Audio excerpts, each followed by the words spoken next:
Before we begin, remember, evil doesn't always wear a mask. Sometimes it signs divorce papers, smiles in court, and waits. If you're drawn to the darkest corners of the human mind, hit subscribe, leave a comment, and stay with me, because tonight's story will crawl under your skin and stay there. The fire was already eating through the roof when the first patrol car pulled onto the gravel drive. It was just after 2:13 a.m. on New Year's Eve in a quiet stretch of rural Indiana, where the roads are narrow, the houses are spaced far apart, and the cold cuts through layers of clothing like a blade. The farmhouse sat back from the road, wrapped in darkness except for the furious orange glow punching through its windows. Flames licked at the sky. Sheriff's Deputy Aaron Mills stepped out into air thick with smoke and something else, something metallic, bitter. Firefighters were seconds behind him, hauling hoses across frozen ground.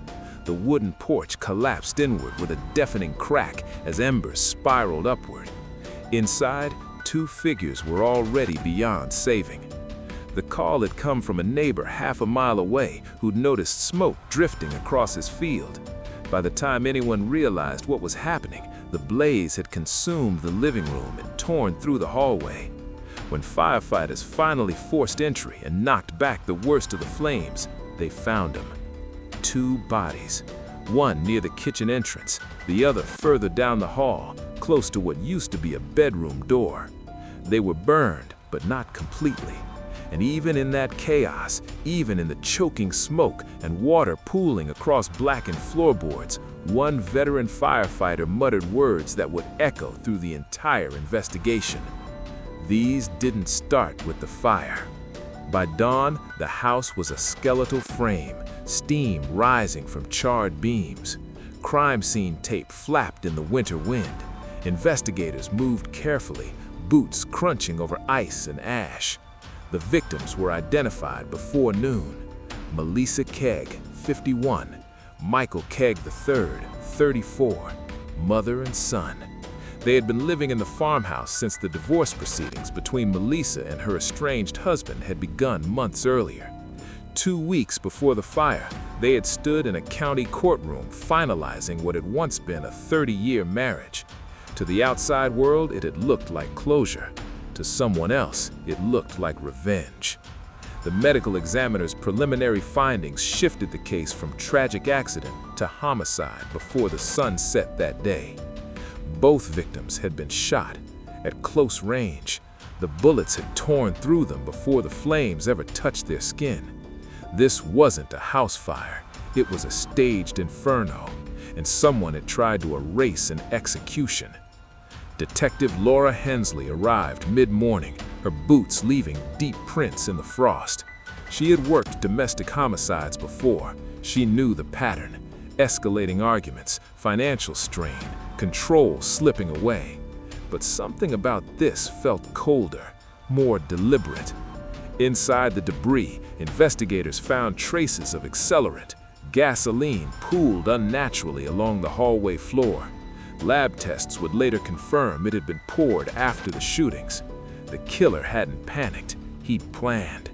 And there was one name that surfaced almost immediately: Michael Kegg Jr., 53 years old, recently divorced, no longer living in the farmhouse, but still tied to it, financially, emotionally, legally. When deputies went to locate him that afternoon, they didn't find a man in shock or grief. They found him at a different residence across town with his current wife, calm, too calm. He answered the door in jeans and a sweatshirt. When informed about the fire, he didn't collapse, he didn't demand details, he didn't ask about his son's condition.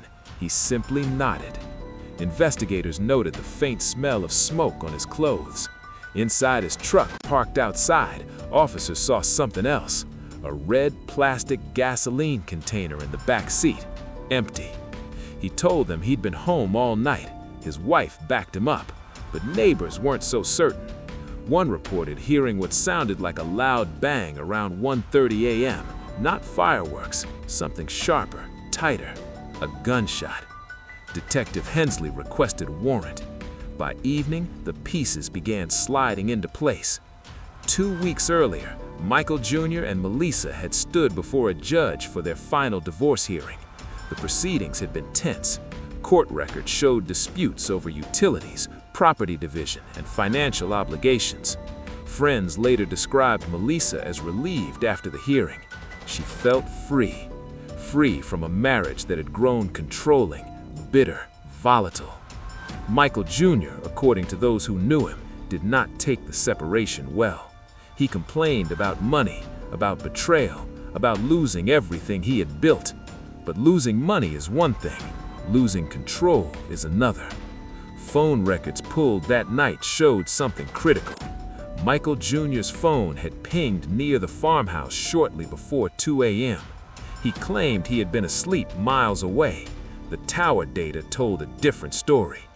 Meanwhile, the autopsy reports added darker detail.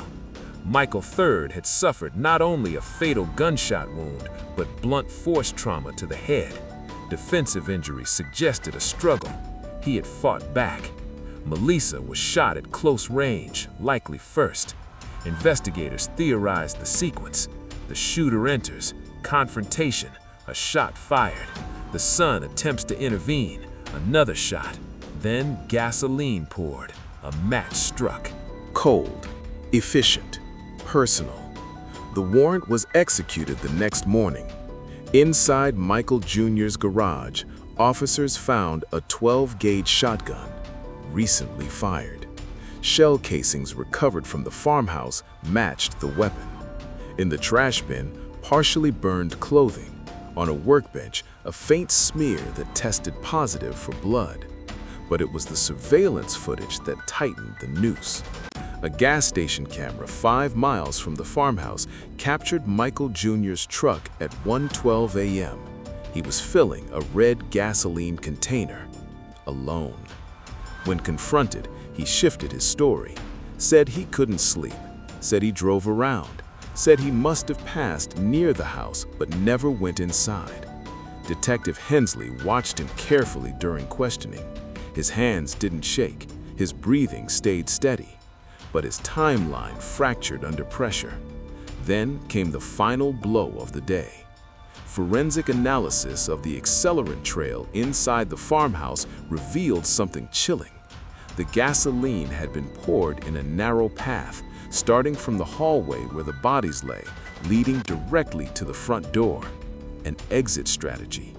The killer had walked through the flames he created, lighting his way out. And near that doorway, in soot hardened by heat, investigators found a partial boot print, the same brand and size as the boots Michael Jr. had been wearing when deputies first knocked on his door. By nightfall, the case had shifted from suspicion to certainty, but there was one more twist no one saw coming. As detectives prepared arrest paperwork, they received a call from a forensic analyst reviewing deleted text messages extracted from Michael Jr.'s phone. Messages exchanged just hours before the murders, not with his ex-wife, with his current wife. One line stood out. "After tonight, it'll finally be over." Detective Hensley stared at the screen. This wasn't a crime of passion. It wasn't rage spiraling out of control. It was coordinated, planned, and possibly not committed alone. Because when investigators brought his wife back in for a second round of questioning, her composure cracked. She asked one question before sitting down. "Did he tell you everything?" And when they searched her phone, they found something that made the entire room go silent. A deleted internet search from earlier that week. How long does it take a body to burn in a house fire? But when they dug deeper into the search history, they uncovered something even more disturbing. Something that suggested the fire wasn't just meant to destroy evidence, it was meant to send a message. And when they opened the locked storage cabinet in Michael Keg Jr.'s garage later that night, what they found changed everything. The locked storage cabinet in Michael Keg Jr.'s garage wasn't large, it wasn't dramatic, it wasn't hidden behind false walls or buried under tools. It was metal, gray, ordinary. But when detectives pried it open under the authority of a fresh warrant, what they found inside shifted the case from calculated homicide to something even darker. On the top shelf sat a cardboard box filled with printed court documents, divorce filings, property disputes, handwritten notes in the margins. Melissa's name was circled repeatedly in black ink. Certain lines were underlined so hard the pen had torn through paper. Financial obligation, spousal maintenance, transfer of ownership. Next to it was a spiral notebook. Inside were entries written over the past 3 months. Short, controlled, precise. December 3rd, she thinks she won. December 10th, court favors her again. December 15th, 2 weeks.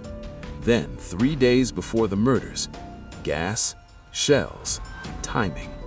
Detective Hensley felt the air in the garage grow heavier. This wasn't spontaneous.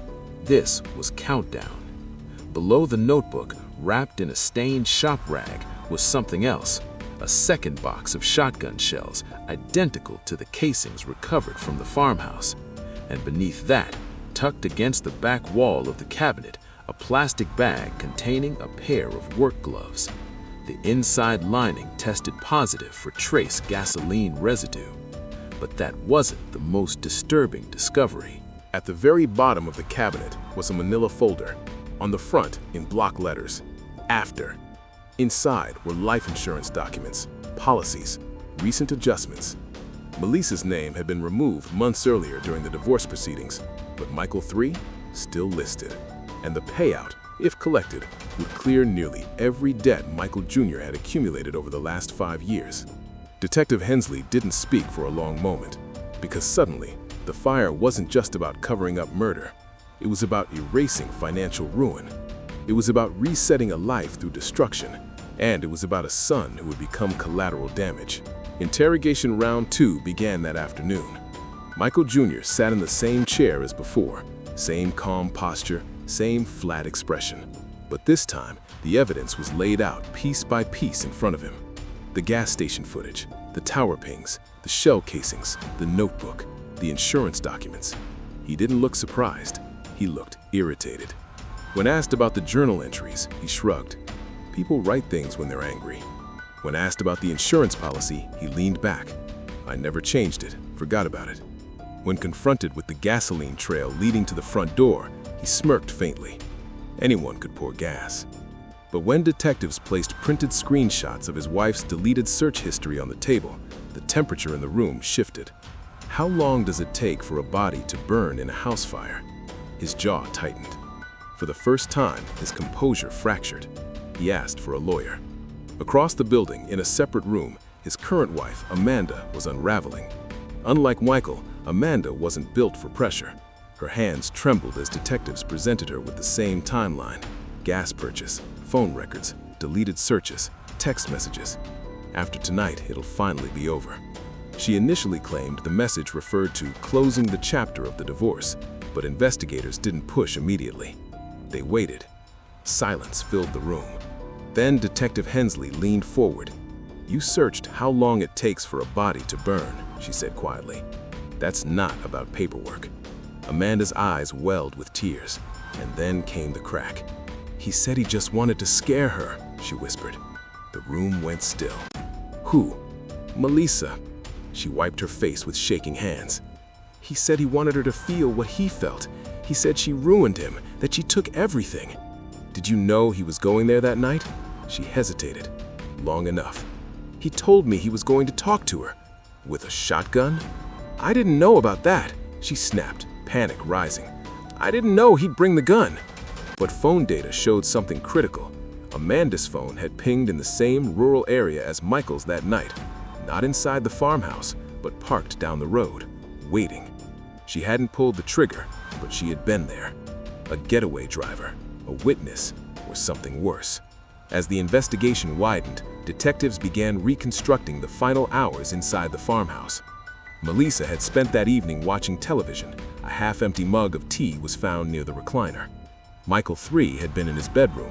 His truck was parked outside. There were no signs of forced entry, which meant the killer hadn't broken in. He'd been let in. That detail twisted the knife deeper.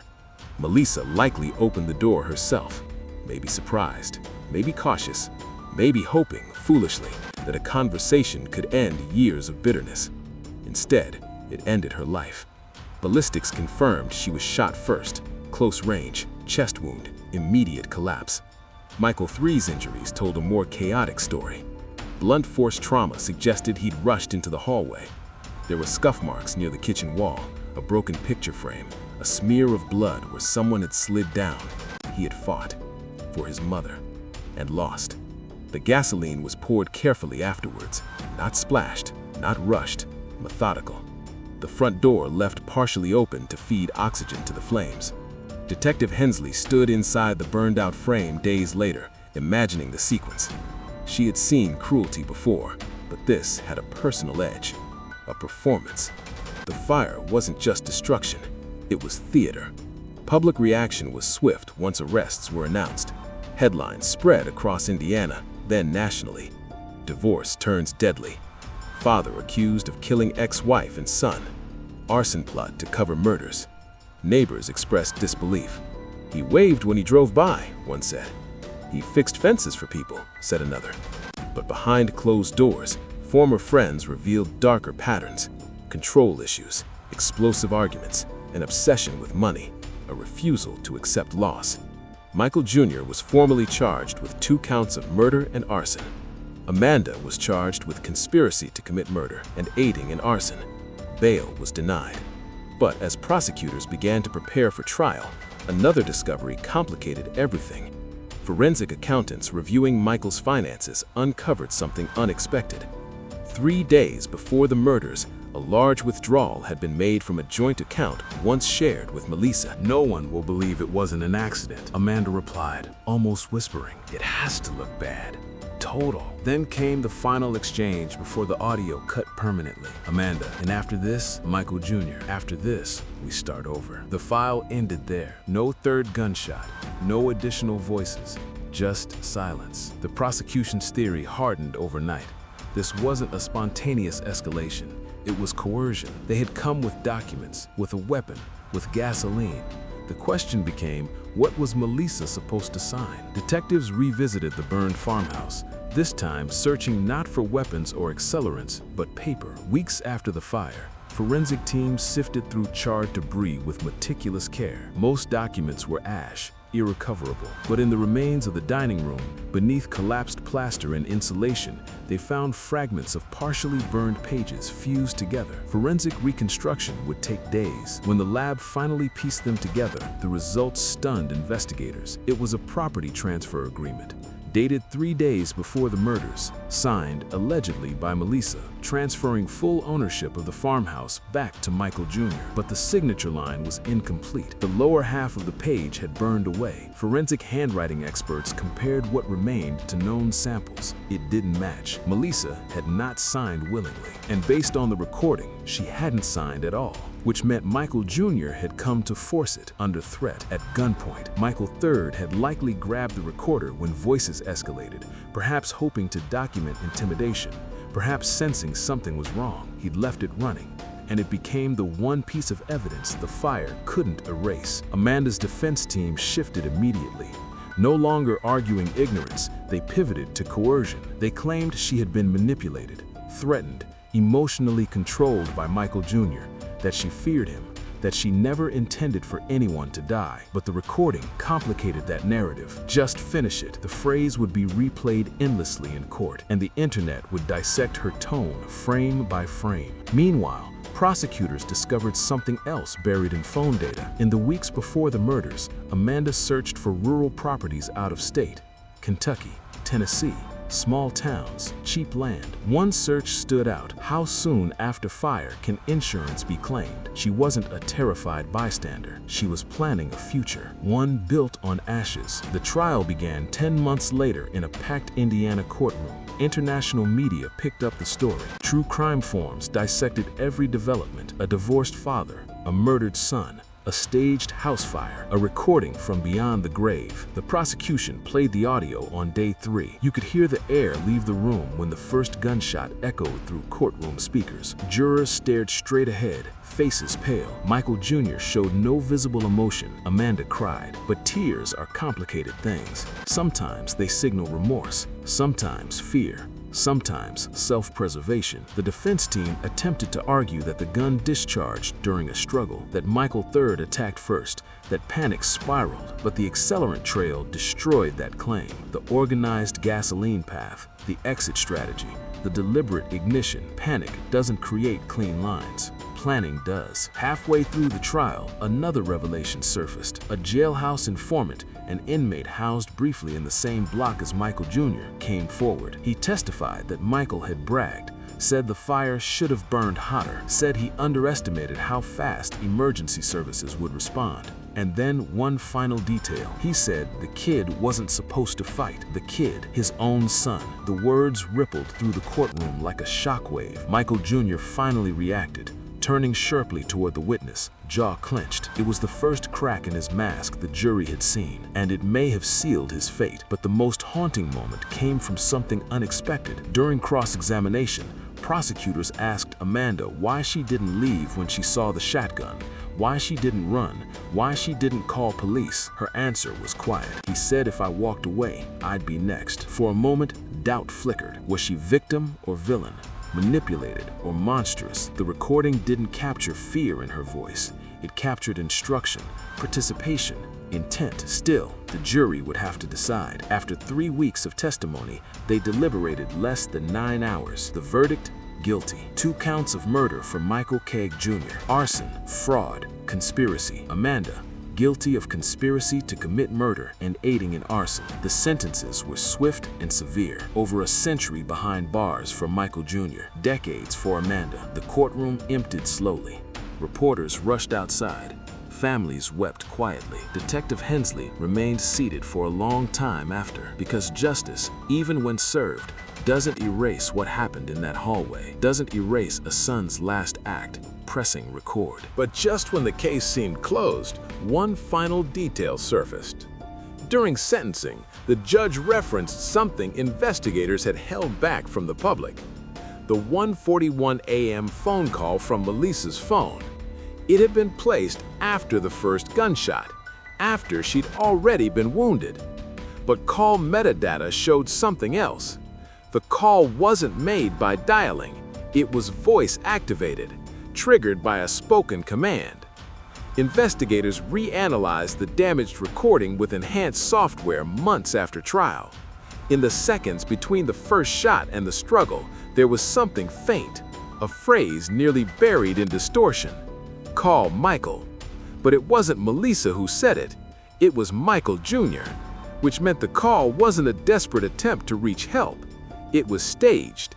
He wanted it logged, wanted proof she tried to contact him, an alibi planted in real time, cold enough to think ahead, precise enough to manipulate metadata while standing over the woman he had just shot. That revelation chilled even veteran investigators, because it meant every second inside that house had been calculated, even the aftermath, even the lie within the chaos.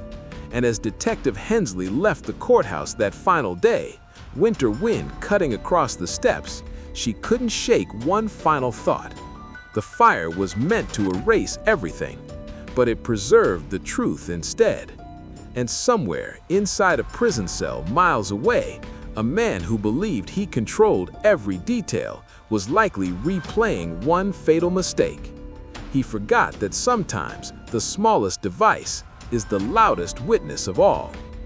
The farmhouse no longer stood. Months after the trial, the county cleared what remained of the blackened structure. Snow fell where the hallway once stretched. Wild grass pushed through the foundation. If you drove past quickly, you'd see nothing but open land and a mailbox that no longer had a house to serve. But crime scenes don't disappear just because the walls are gone. They settle into memory. They linger in evidence lockers. They live inside the people who walked through them. And for Detective Laura Hensley, the case refused to fade. The sentencing had closed the legal chapter. Michael Keg Jr. would spend the rest of his life behind bars. Amanda would age inside concrete walls, her future measured in visitation hours and appeals that would likely fail. But something about the case still felt unfinished. Not legally, emotionally. There was one question that had never fully settled. Why that night? Why New Year's Eve? It wasn't random. Michael Jr. had always been meticulous, symbolic, and symbolism matters to people who believe they're writing their own narrative. When Hensley reviewed the timeline again weeks after sentencing, she noticed something small but deliberate. The divorce had been finalized on December 15th. The murders occurred exactly 2 weeks later, December 31st, the end of a year, the beginning of another. After this, we start over. Amanda's voice from the recording echoed in her mind. Start over, with no ex-wife, no son challenging authority, no financial burdens, just ashes and a clean calendar. But the more Hensley studied the evidence, the more she saw something even darker beneath the surface. This wasn't just revenge. It wasn't only greed. It was control. Michael Jr. had been losing control for months, legally, financially, socially. Court rulings had chipped away at him. Testimony from his own son had undermined him. Assets had been divided, decisions made without his approval. The fire was his final assertion of power. If he couldn't own the house, no one would. If he couldn't dictate the terms, he would end the conversation permanently. And if he couldn't rewrite the court's decision, he would try to rewrite reality itself. Even staging a phone call to plant doubt, even plotting metadata like chess moves. But here's what Michael Jr. never calculated. Fire destroys recklessly, but it also reveals. Accelerants leave trails. Metal preserves impressions. Digital devices survive in fragments. And human arrogance leaves fingerprints no flame can fully erase. 3 months after sentencing, a letter arrived at the prosecutor's office. Handwritten, no return address except a correctional facility stamp. It was from Michael Jr. Not an appeal, not a confession, a complaint. He claimed the investigation had been biased, that Amanda had turned on him to save herself, that the recording had been misinterpreted. But buried within his frustration was a sentence that caught Hensley's attention. She wasn't supposed to be in the hallway. Hensley read it twice. He'd never specified which she. Melissa had been shot in the living room. The hallway was where the accelerant trail began, where Michael III fell. If Melissa wasn't supposed to be in the hallway, then that meant the original confrontation hadn't unfolded exactly as prosecutors theorized, which meant something in those final seconds shifted the plan. Hensley requested another review of the reconstructed audio, this time focusing on movement sounds before the first gunshot. Advanced enhancement software isolated subtle differences in floor creaks and directional audio, and what they discovered painted an even colder picture. Michael Jr. hadn't entered the house raging. He'd entered calm. The voices at the start of the recording weren't explosive. They were tense but measured. He'd likely presented the document first, the forged property transfer, the demand. Melissa refusing. The farmhouse no longer stood. Months after the trial, the county cleared what remained of the blackened structure. Snow fell where the hallway once stretched. Wild grass pushed through the foundation. If you drove past quickly, you'd see nothing but open land and a mailbox that no longer had a house to serve. But crime scenes don't disappear just because the walls are gone. They settle into memory. They linger in evidence lockers. They live inside the people who walk through them. And for Detective Laura Hensley, the case refused to fade. The sentencing had closed the legal chapter. Michael Keg Jr. would spend the rest of his life behind bars. Amanda would age inside concrete walls, her future measured in visitation hours and appeals that would likely fail. But something about the case still felt unfinished. Not legally, emotionally. There was one question that had never fully settled. Why that night? Why New Year's Eve? It wasn't random. Michael Jr. had always been meticulous, symbolic, and symbolism matters to people who believe they're writing their own narrative. When Hensley reviewed the timeline again weeks after sentencing, she noticed something small but deliberate. The divorce had been finalized on December 15th. The murders occurred exactly 2 weeks later, December 31st. The end of a year, the beginning of another. After this, we start over. Amanda's voice from the recording echoed in her mind. Start over. With no ex-wife, no son challenging authority, no financial burdens, just ashes and a clean calendar. But the more Hensley studied the evidence, the more she saw something even darker beneath the surface. This wasn't just revenge. It wasn't only greed. It was control. Michael Jr. had been losing control for months, legally, financially, socially. Court rulings had chipped away at him. Testimony from his own son had undermined him. Assets had been divided, decisions made without his approval. The fire was his final assertion of power. If he couldn't own the house, no one would. If he couldn't dictate the terms, he would end the conversation permanently. And if he couldn't rewrite the court's decision, he would try to rewrite reality itself, even staging a phone call to plant doubt, even plotting metadata like chess moves. But here's what Michael Jr. never calculated. Fire destroys recklessly, but it also reveals. Accelerants leave trails. Metal preserves impressions. Digital devices survive in fragments, and human arrogance leaves fingerprints no flame can fully erase. 3 months after sentencing, a letter arrived at the prosecutor's office. Handwritten, no return address except a correctional facility stamp. It was from Michael Jr. Not an appeal, not a confession, a complaint. He claimed the investigation had been biased, that Amanda had turned on him to save herself, that the recording had been misinterpreted. But buried within his frustration was a sentence that caught Hensley's attention. She wasn't supposed to be in the hallway. Hensley read it twice. He'd never specified which she. Melissa had been shot in the living room. The hallway was where the accelerant trail began, where Michael III fell. If Melissa wasn't supposed to be in the hallway, then that meant the original confrontation hadn't unfolded exactly as prosecutors theorized, which meant something in those final seconds shifted the plan.